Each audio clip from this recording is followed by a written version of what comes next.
Добро утро, Дејан. Како и се во животот, добро утро. Има секаде, нели, храбри луѓе, лудо храбри луѓе, многу паничани. Пред да продолжиме, Тамара синоќа ме извести и дека од Милано кон Скопје полетал авион со македонски студенти. Тие се испратени дома практично.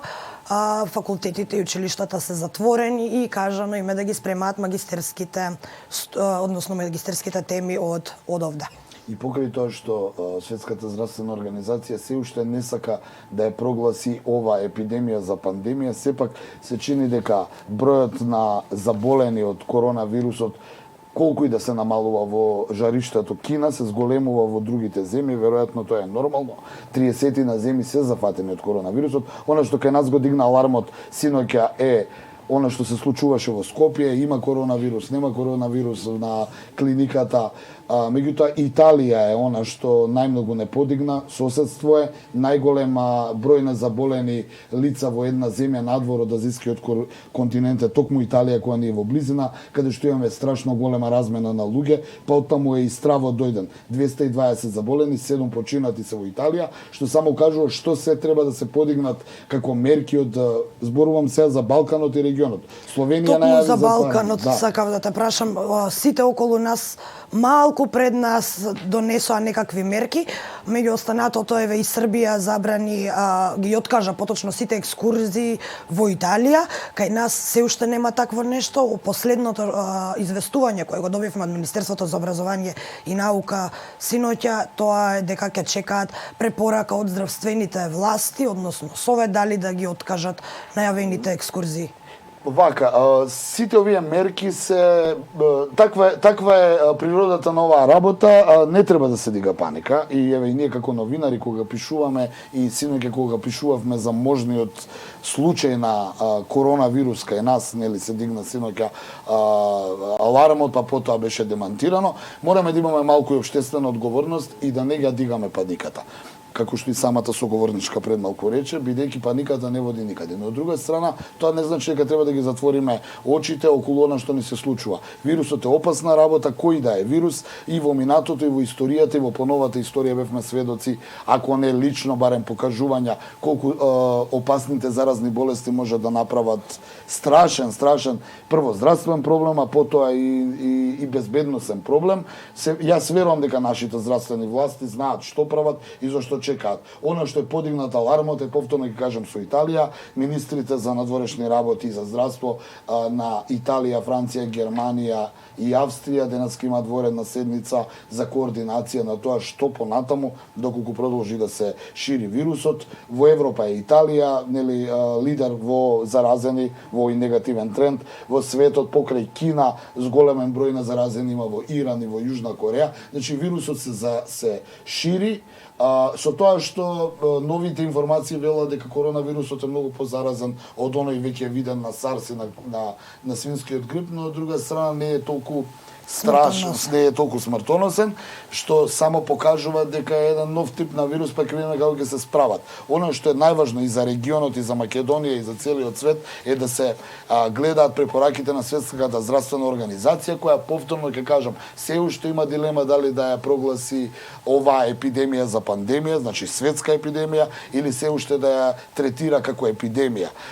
Веројатно најавите дека кон крајот на април ќе дојде и новата вакцина против овој смртоносен вирус дава некакви позитивни резултати. До тогаш да се веруваме на здравствените власти и светски и домашни дека знаат точно што да прават, а превенцијата е таа. Паниката не е добра, иако има информации дека и во Македонија и во регионот и во светот сите купуваат заштитни маски, нели она во Италија што ги видовме. Во Италија дури имало и препорака да не се носат ако не сте болни или ако за да може да се идентификуваат. Од друга страна, она појава со празни рафтови на храна во Италија што видовме, буди некаква паника кај граѓаните во целиот свет, повторно ќе кажем и во регионот, па и кај нас, бидејќи Италија е близко, ние имаме многу голема соработка со движење на студенти, на вработени, на луѓе кои живеат во Италија, она што во делови се училиштата и факултетите училиштата и факултетите еве сега е време на екскурзии на средношколци кои секако ќе ја поминат таа ренесанс на Италија, нели, како тура традиционална, што кај сите нас што сме родители имаме деца кои треба да одат, сигурно дека посакуваме сето тоа да го земе примерот на соседна Србија, односно да се суспендираат на одредено време тие екскурзии. Кај нас е само совет, не и наредба. Уште една работа ќе мора да ја подискутираме околу конкретна состојба со повиците и забраните да се патува во Италија. Ќе предизвика ли ова економска штета? Економска штета секако ќе предизвика, секоја... Почнувајќи од туризма. Да, точно, но јас повторно ќе кажам дека е многу поважно човечките животи и здравието пред се, а потоа парите. Парите и економијата се во втор план. Но повторно ќе кажам, сите ние, па и ние сега додека го разговараме ова во студио, мораме да апелираме да не се шири паника, а ние како новинари да земеме одговорност кога објавуваме нешто да не е непроверено и да не предизвикаме со нашата работа паника. Секој со својата работа, ние со нашата, што ќе пишуваме и што ќе објавуваме, сето тоа да е во рамките на проверена информација. Да, уште еднаш ги повикуваме сите колеги да ги проверат информациите пред... Да не доаѓаат, бидејќи сега може повторно на фейк ньюс. Синоќа она беше во низа лажни вести, ако можеме. Па тоа беше многу неодговорно, беше објавено од еден сајт кој нема ниту импресум, ниту е познат, еве ние ја работиме таа работа, не го знаеме сајтот, потрчавме сите, се координиравме од неколку редакции Нокеска, значи испротиставени политички, испротиставени бизнисно, заедно успеавме да ја добиме правата информација, односно да ја спуштиме, не да демантираме, туку да ја спуштиме евентуалниот обид за тензија дека има коронавирус, туку дека се работи за нешто друго. Да, малку порано, отколку што се навикнати гледачите да те гледаат и слушаат.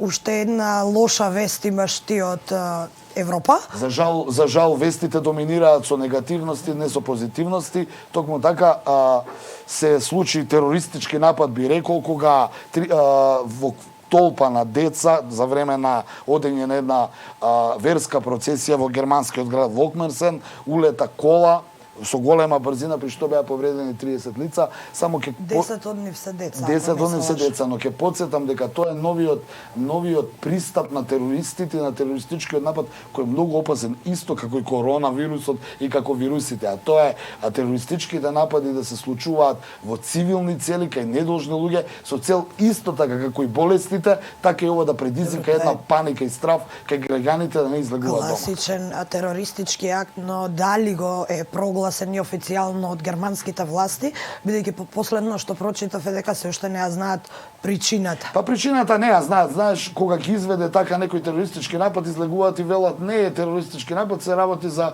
психички нестабилна и лабилна личност.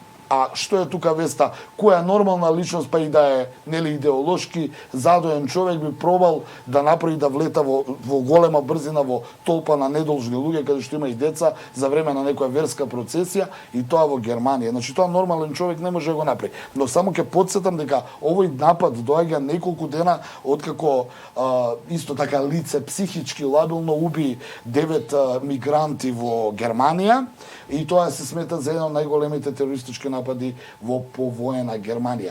Покажува дека мигрантската криза, која покрај нели тоа што носи сиромаштија, па можеби и болести, еве ќе го површеме со коронавирусот, таа движење на луѓето на глобална сцена предизвикува и се заканува да се јакнат десничарските, ултрадесничарските, па дури и нацистичките партии кои се борат и се бунтуваат против... Го искористуваат на внатрешен политички план. Се обидуваат да го злоупотребат, да се направи една расистичка и нечовечка образа кон луѓето кои бараат подобар живот во нивните матични земји. Меѓутоа им се случија неколку напади. Се случуваат. Не е толку наивно. Беше Германија цело и на неколку наивно... и напади за претходните прослави за Нова година. Да, ќе потсетам 2016-та оној напад во Ница, каде што нели исто така со камион се влезе и беа повредени многу луѓе, па пред Божик неколку напади токму во Германија, што покажува дека тероризмот и терористичките напади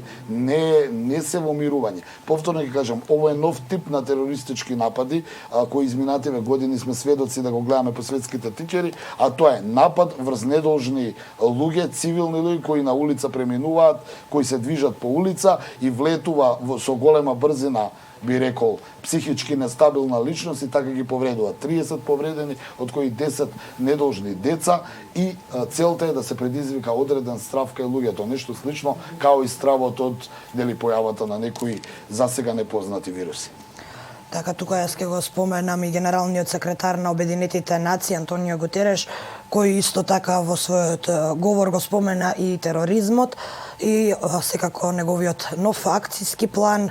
Наведено е дека земјите мора ефикасно да ги штитат човековите права во периоди на криза, терористички напади и природни катастрофи. Тероризмот бил секогаш е и ќе биде, но тероризмот може да се спречи само со лечење, лекување на причината, не последиците. Терористичките напади се последица на нешто, а треба да се види на што.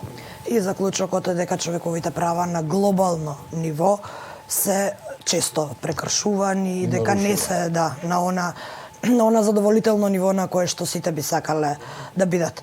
Дејан Андоновиќ, ти благодарам. Изутринава малку порано од вообичаено. Регионот и светот ни ја донесе и наметна темата за коронавирусот.